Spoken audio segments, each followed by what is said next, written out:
live. We're live. We're live on Instagram. We're live on YouTube and Facebook. Hope everybody's doing wonderfully well. Today, we're going to begin the discussion off. Actually, I'm going to wait just a few minutes for some more people to join because right now nobody's joined on here. So, everybody feel free to join. Give some time there. I don't know why my camera keeps going in and out of focus. So that's really weird. Sorry about that. We got people on Instagram. We got people on YouTube and Facebook. James says hello from Chicago. Brandon says, what's up? Robert, what's up, man? Danny says, what's up? Howdy. TC, hello from Iowa. Hope everybody's doing amazing. So we're going to begin the discussion today with the debate between, is it better to have, like if you've got your macros planned for the day, is it better to have higher fatty protein sources of protein, like fattier cuts of meat basically, or leaner cuts of meat with additional fats added on? This is an interesting debate because some of it's going to be individualized because certain people respond poorly to added fats. Certain people respond poorly to fats that are foods that are very fatty in nature. So that has to be taken into consideration. If that's not the case, if you don't have any GI disruption or issues with fatty cuts of meat or added fats, then I typically would gravitate towards the first option of going for fattier cuts of meat. And here's why. So if you've got like a brisket, for instance, like a barbecue brisket, in which case the meat, the protein is pretty closely bound with the fat. It's going to slow down the assimilation and the digestion of that protein, which is going to prolong the amount of time that that protein is basically feeding your body. So say I eat a fatty brisket and I'm full for several hours. That's going to slow the digestion of that protein. So I'm fine with waiting several hours between having meals with protein. Whereas if you have like a protein shake, for instance, and add a whole bunch of additional fat, that protein shake is going to be assimilated and broken down very easily in the body. And then it's going to be just used up out of your system before you can add, like when you add a bunch of fats to that, it's just going to basically hinder that prolonged effect of the digestion and assimilation of that protein. So the same is pretty much true to a lesser extent with super lean cuts of protein and added fat. So like a chicken breast with a bunch of added olive oil or butter or something of that nature. Now I get it. Some of this is going to be individualized based off of what your personal taste preferences are. But in the context of what's going to be best from a prolonged absorption standpoint and making the most use of that protein over a longer period of time, I'm always going to suggest going for the fattier cuts overall. Now, little caveat here. The quality of that protein source, of that meat source, is very important. So since you're going to be, so like brisket, we'll just use our brisket example. If you're getting brisket from a very low quality source, in which case the fat in that brisket is going to likely be holding on to, some hormones, some added hormones, and just some other poor sources, that's not good because basically fat stores whatever that animal was subjected to, much more so than a lean cut of meat would. So if you know for a fact that you're getting your meat from a quality source and you're not as concerned about any added hormones or anything like that, then you're going to be safer in getting a fattier cut of meat. Whereas if you're getting it from if you know it's going to be a bad source, if you know it's going to have a bunch of added hormones, antibodies, antibiotics, all that stuff, in that situation, you may be better off getting a leaner source and adding fat to it because it's probably not going to have all of those unnecessary, antibiotics and everything added in. So that's kind of like the caveat there. But if you know you're getting it from a quality source and your body tolerates it well, then I would always opt for the fattier cut right out of the gates. Now, let's dive into some questions here. Hey. Kathy says, hi. Mike says, what's up? Robert, what's up, Mike? And let's see here. Hello from Charlotte. TC, I love fatty cuts of meat. My stomach just doesn't like it. Yeah, and some of that, so like, for instance, if you go carnivore, for instance, and you switch up the ratio of the leaner cuts and the fattier cuts, it's going to take your body some time for the digestive tract to fully assimilate and just acclimate to that change in ratio. So it may be that your body doesn't tolerate it very well initially. I'm not really sure how long you've prolonged your, being on a certain fat ratio there, but it's going to take a little while for digestive tract to switch from one to the other. So if you give it enough time and it still doesn't like it, then that may be the case. All right, let me jump over to Instagram here and see what we got. Scroll up. I've missed a bunch of comments. Hello. How bad? Thought I'd drop in and keep you company. What's up, Coach John FNTP? Remaking Randall says, wouldn't leaner meat with added fat allow for easier and more accurate macro counting? Yes, but if you're averaging out, like if, for instance, I got some 75-25 ground beef thawing out right now, that's what I have for dinner. It is true that I could probably truly dial in that fat and macro ratio if I do a leaner cut and then add the fats. However, if I'm consistently eating that 75-25 ground beef, then it's all going to average out over time. And I do eat a lot of that 75-25 ground beef. So I always track it the same way and have it on a regular basis. It's going to average out, and that's going to be totally fine. That is a good question, though. So, hello. What's up, everybody? Any more questions, y'all? Bring it on. Need some more questions. Mike says, poor connection on Instagram. Do you think the better cuts of meat change your macro percentage, i.e. better meat equals less fat? It's not necessarily better meat. I wouldn't say that it's better meat. Now, I will say that there are a lot more poor quality cuts of meat that have fat on them than leaner cuts of meat that don't have that fat on them. However, you can definitely source really high quality cuts of meat that have a lot of fat.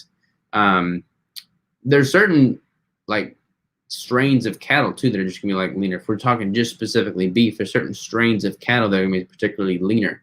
Like Piedmontese cattle, for instance, certified Piedmontese, they are much leaner than the average Angus or Holstein or whatever other kind of cow you're typically eating. So that's worth noting as well. It's super tasty too. Piedmontese is if you want a leaner cut, then certified Piedmontese is pretty tasty. Shannon Bailey says, hey, Robert, what's up? Shannon, how are you? Make sure I'm keeping up with Instagram here. Hello. Fatty ground beef is cheaper too. Yeah, fatty ground beef is cheaper. Honestly, if y'all want some really good quality ground beef at a reasonable price, the 75-25 ground beef that I get is delicious, and it comes from U.S. Wellness Meats. A lot of times, if you get a grass-fed beef, it does taste different, and sometimes it tastes better, and sometimes it tastes worse. Like I'm kind of a stickler when it comes to the taste of my ground beef, but the ground beef from U.S. Wellness Meats, it always tastes good. I've never had a bad tasting ground beef. I have had a couple ribeyes from U.S. Wellness Meats that I wasn't a huge fan of, but the ground beef has always been delicious. Brandon says, what would be your recommendation for A-B routine splits? Would you hit A-Bs every day or every other day? Probably wouldn't do it every day. I'm kind of more of an every other day type when it comes to that. James says, what fats do you prefer? Suet, avocado oil, butter, etc. Suet is going to be my go-to out of those three. Keto Bricks obviously have a lot of fat in stearic acid form due to the cacao butter, so that's a great option. I eat one of those every day. But Suet is also a great source of stearic acid.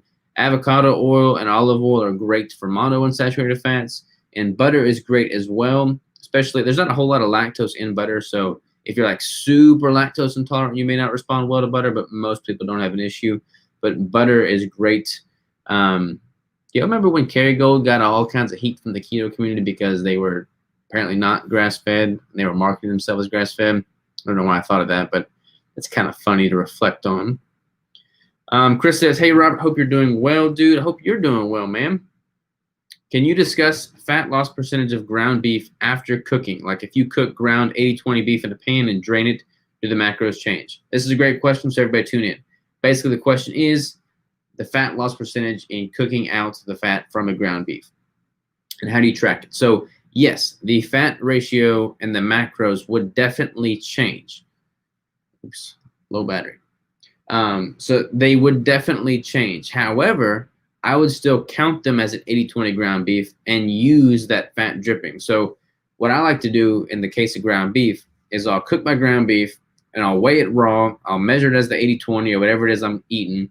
And then I typically eat eggs with ground beef. So I'll scramble up some eggs in the fat from the ground beef, and then any leftover that's in the pan, I'll drain that onto my plate. That way I'm getting and consuming all those macros that I'm accounting for. Sure I didn't miss any over here. Is 1,200 calories good for keto cutting if you're working hard in the gym? Whew, 1,200 calories is lower than I ever go. It's lower than I ever recommend anybody go. And this is a very individualized question. I don't know anything about your stats, but 1,200 calories is lower than I would ever recommend anybody, including a super small female. So that would be pretty low. All right. Oh, I answered that one. Been doing carnivore for 2 weeks. I'm feeling really tired and bloated with the fatty meats, but joint pain is already completely gone. Should I continue with the fatty or switch to leaner cuts? So if the joint pain was there and now it's gone, your body's obviously responding well in that regard. And then as far as feeling really tired and bloated with the fatty meats, how long were you keto before carnivore, or have you just jumped straight into carnivore? If you just jumped straight into carnivore and you weren't keto prior, then I would definitely keep going, because that tiredness and bloat is likely just a phase you're going through, a keto flu symptom, so to speak. If you were keto before going carnivore and now you're carnivore and you're still feeling that bloat and weariness, then you probably have an imbalance with your electrolytes. But the fact that your joints are feeling better leads me to believe that your body's responding well to the fattier meats. So I would definitely keep that in.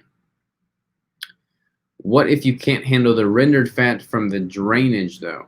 That's a good question. In that case, I would probably do leaner cuts and then add fats in that are not rendered and that your body does tolerate well. So it's a good question as well. If your body does not respond well to the rendered fats, and there is definitely a threshold with rendered fats. Like if your body's not, if you feel poorly with the rendered fats, then still get the fats in, but use a different source that is not rendered. I've been really digging raw beef suet. Here's a little tip. So I've been eating a lot of venison lately because I'm trying to use up all the venison in my fridge, and venison is incredibly lean. I'm trying to eat it up. So what I've been doing is I'll cook my venison, whether it's in the air fryer, on the grill, or however I'm cooking it. And then I got a 5-pound bag of raw beef suet from U.S. Bonus Meats, and I'll let that come to room temp, and I'll cut me off a slab of that, and I'll have a bite of that with the venison with some Redmond's real salt, and that tastes just like mashed potatoes. Like, it's the weirdest thing ever, but something about the texture of that beef suet, raw beef suet at room temp with the venison, tastes just like mashed potatoes. And maybe it's because I just haven't had mashed potatoes in years, so I don't even remember what it tastes like, but that's what I remember it tasting like. If I follow your calculator but want to cut out the carbs, how does the fat and protein change? Should I add fats or proteins? Yes, so if you use my macro calculator and you cut out the carbs, add the carb grams you cut out to protein. What is suet? So suet is basically the fat around the kidney of the animal. There's a lot of stearic acid in suet, and it's just a really high quality fat source. Like, your body's going to respond very well to it. You shouldn't really experience any GI distress. It's not rendered. If you do render it, it would turn to tallow, but you can eat it raw as an unrendered raw suet. What's up, Tony? How are you? Hello. Let me make sure I haven't missed any Instagram. Hello. Thank you. You're welcome. Funny, the raw suet tastes kind of like mozzarella cheese. Yeah, mozzarella cheese. The 5-pound bag of suet that I got from US Wellness, it like comes. It's like they push it through a press or a strainer or something like that, but it comes in little bitty pieces that looks like mozzarella cheese. So it's kind of like you're eating mozzarella cheese or mashed potatoes. Brad says, just got off the mountain, back to civilization. I literally lived off Keto Bricks 2.5 per day. Wow. For the last 3 days, and one blue grouse. I was very surprised how great I felt. Planned on coming across more grass to eat while elk hunting, but didn't happen. Well, 2.5 Keto Bricks per day and one blue grouse, man. That is definitely a benefit of the Keto Bricks. Didn't feel poorly. Were able to hike on the mountain all day and elk hunt. I guess you were not successful in your elk hunt if you were only eating grouse and bricks. Let me know how that goes, man. Does your nutrition package include workout instructions? I do Keto Gains, but I'm struggling with their carb with high protein protocol. Yeah, I'm not a fan of their protocol, to be totally honest. Everybody's different, but I'm not a fan of their macronutrient protocol. But yes, my training, to answer your question, I definitely focus on nutrition, but if you have specific questions with regard to training, I'm more than happy to help there too. What are some other good sources of stearic acid? So there's a lot of supplemental stearic acid. You could actually buy just plain stearic acid and supplement with it straight. The Keto Brick has the cacao butter, which is probably the best source of stearic acid. The Suet is a great source of stearic acid. Those are the three that come to mind. And then all like fats have varying degrees of different types of fats. So like some fats have stearic acid, but those are the ones that have a lot of stearic acid. CMG says, what's your thoughts on eating less fat while on keto from food if you have a lot of body fat to lose? So I went into detail about this on another YouTube video. I definitely check that out. But to answer your question from a high level view, I still keep my fat ratio high. I still recommend keeping my fat ratio high, even if you have a lot of body fat to lose. Do you have the spreadsheet to use for tracking available to the public? I think I may have shared them at one point, but I'm actually kind of redoing my website, my spreadsheets, my branding for Keto Savage and all that stuff. Probably be a little while before I'm finished with all that, but when I redo it all, I'll have all those updated templates for download. Can I build muscle with strict carnivore, or is it more for a cutting protocol? Now, you can absolutely build muscle with strict carnivore. You just need to really, if you really want to optimize muscle building, you need to like basically be in a caloric surplus to optimize for muscle building, and you want to be implementing some form of progressive overload with your training to give your body a reason to build muscle. But as long as you're eating enough food and training hard, you will build muscle. How goes the renovation? I actually just took a bunch of footage of the renovation, and we'll make a video on that next week. So I've got the renovation of the building coming out with 3D models next week. Make sure I'm good on Instagram. I'm caught up on Instagram. Y'all can ask questions too, by the way. All right. Brad says, I have trouble consistently finding suet. Do you buy local or order from someone? I order from U.S. Wellness Meats, and they're based out of Missouri or Oklahoma, one of the two. But that's pretty close to me. It's not local because it's not even in the same state. But I've had the owner on my podcast. He's a cool guy. I feel like the U.S. Wellness Meat quality is definitely there. So I will continue to support them for sure. Yeah, I get like they've got lamb suet and they've got beef suet, and the beef suet I got was like in a big 5-pound bag. So pretty good stuff. Pretty good stuff. Brewing Keto says, how do I become a savage? This is a very good question. This could be the topic of our next debate. So here's an interesting, I don't know if I want to get into this right now. So I'll do a high level view. My brand is Keto Savage and Live Savage, and I got the hat Savage, and the word savage evokes a certain feeling to different people differently. For me, savage is kind of described as follows. We are all born with this innate desire and like primal urge instinct inside of us. Like we all have that. Being human means you have that. Now, a lot of people don't let that manifest because they're either scared of it, they've lost touch with it, they've kind of like become dull to that primal innate feeling. That primal feeling can manifest itself in a very negative way and cause a lot of damage, harm, disgust, and terror, and people do that. Or you can manifest it and harness it and use it for good.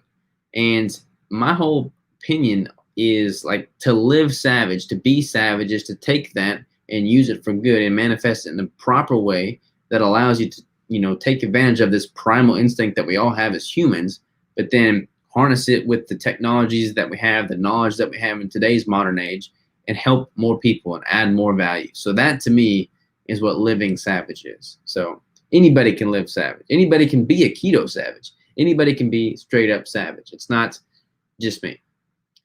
All right. Where did I go here? Coach John says, eat bricks and become a savage. There you go. That works too. As Robert once said, anyone can be a savage. Yep, took the words right out of my mouth. I eat half a brick every single day. That's pretty good. I eat a full brick every day. I eat a lot of bricks, y'all. I know the supplier. All right, so to be a true savage, you have to hand make your own loincloth. I have made my own loincloth. I've actually got it in the other room. I haven't worn it in a while, but I've got my own loincloth. Brennan says, what steps would you take to rebound from a carb cheat meal, extended fasting, extensive workout session? So I would do both. I probably wouldn't do a super extended fast because then it just becomes this like negative yo-yo factor and you wind up getting like in this negative feedback loop. So if I wouldn't eat a carb meal, but if you were to eat a carb meal and you want to just mitigate the downside effect of it, then I think doing a 24-hour fast is fine. Also while training and doing like a heavier, more intense training session like a leg day or a back day or something like that, it's going to be a lot more glycolytically demanding than like a bicep and tricep day would be a good place to start. So Rebecca says, I'm a 50-year-old female that has had a heart attack 9 months ago. I asked my cardiologist about CAC tests, and he said they are worthless after you've had a heart attack. Any thoughts? I think your cardiologist is cuckoo. I think having a CAC test makes a lot of sense. Unless they did a CAC test during or right after your heart attack and they have that data. I mean, how can you know? Like, I'm not a doctor and I don't want to play one on the internet, but like a CAC test is basically a coronary calcium scan. And, you know, that's worthwhile information to have regardless of whether you have had a heart attack or not had a heart attack. Just because you had one heart attack doesn't mean you're not susceptible to another heart attack. So I think having that information would be well worth your while. I mean, y'all correct me if I'm wrong, but that makes sense to me. Permanently under construction says, how do I eat enough calories to gain muscle if I get full before reaching my calorie goal for the day? So if you really want to optimize muscle growth and you're just, all right, so let me unpack this a little bit more. A lot of people have under-eaten for far too long. And they're basically, there's psychological factors at play, there's physiological factors at play, the metabolism's been downregulated, and it becomes harder to eat more. Like you hit your hunger threshold because your body's not used to eating more.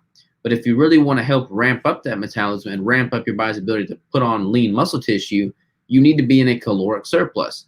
And just as if you're dieting down, you have to kind of go past the point of comfort and eat a little bit less than is comfortable. The same may be true for if you're really trying to be in a surplus and build muscle. You may have to eat more than what is comfortable. I've definitely had periods where I've force-fed, and that's not really a good place to be either. There is a point of diminishing returns in which you're just overeating, but there may be a period where you have to eat a little bit past your comfort zone in order to be in a surplus for long enough to build and optimize muscle growth. And that's okay. A lot of people find that they'll hit that hunger threshold, not be hungry, force themselves past that just a little bit, and then after they've been in a surplus for a longer period of time, they actually notice that their hunger increases. So that may be the case for you. Oh, I read that one. All right, y'all. That pretty much is all the questions that I've got. Wait, we got one more. I'm keto carnivore. How important is counting my calories and macros? So it depends. Like if you are happy with how you look, you're happy with how you feel, your metrics are all solid, you're looking the way you want, then you don't even need to worry about it. Like keep doing what you're doing. It's obviously working. If there's a specific goal in mind and you're not there yet and nothing seems to be working, then dialing in on the data and knowing where you're at so that you know what to manipulate is absolutely key. In that case, knowing what your calories are and knowing what your macros are is going to be very important. So I would definitely count that. All right, we got another question here. Jacob says, hi, Robert, new to your product and love chocolate malt bricks. Please give peanut butter chocolate bricks again in the future. That is all. Hey, stranger things have happened. We may bring it back. Who knows? We are working on some seasonal flavors now, though, that I hope will launch maybe next month if all goes well. But I'm still waiting on some finalizing formula work. So I'm about to cook my 75-25 ground beef and shoot my bow. So I appreciate y'all. Thank you for everything you so, Robert. Second that. Bring it back. Bring it back. Yes, peanut butter. I guess everybody likes that one. All right. Well, I like y'all. Appreciate y'all. And I'm going to cook my food, shoot my bow. But I need a question for next week. So the next question is going to be next week's question. So somebody shoot me a question for next week. Nobody gave me one last week. I had to come up with this whole topic of fatty meat versus lean meat on the fly. So can somebody please submit a question? The next question submitted is the one that we will use. I'm just going to sit here and drink my topo while y'all are coming up with a question. I can't go wrong with topo. Come on, y'all. Give me a question, please. You got anything? Any takers? Come on, Mike Rayburn. Shoot me a question, man. Stephanie, I know you got a question. Brandon, Ralph, come on now. Blood sugar. Still vote for eggnog. Thoughts? Quality ingredients. Quality ingredients. Where can we take that question? What about quality ingredients? Net carbs. Weigh your food cooked versus raw. We kind of talked about the cooked versus raw in today's episode. Do you find some carbs can help? Man, we're getting all kinds of questions now. Do you find carbs can help digestion or fats in the beginning? Not really. But that's a good question, though. We could definitely talk about that in detail. Do you find some carbs can help digestion or fats in the beginning? That's a good question. All right, so that's what we're going to do. Next week's question, do we find some carbs can help digestion in the beginning? All right, so that's it. We'll see y'all next week. Love y'all bunches. Take care. Toodaloo. Adios. Have a great one. And stay in touch.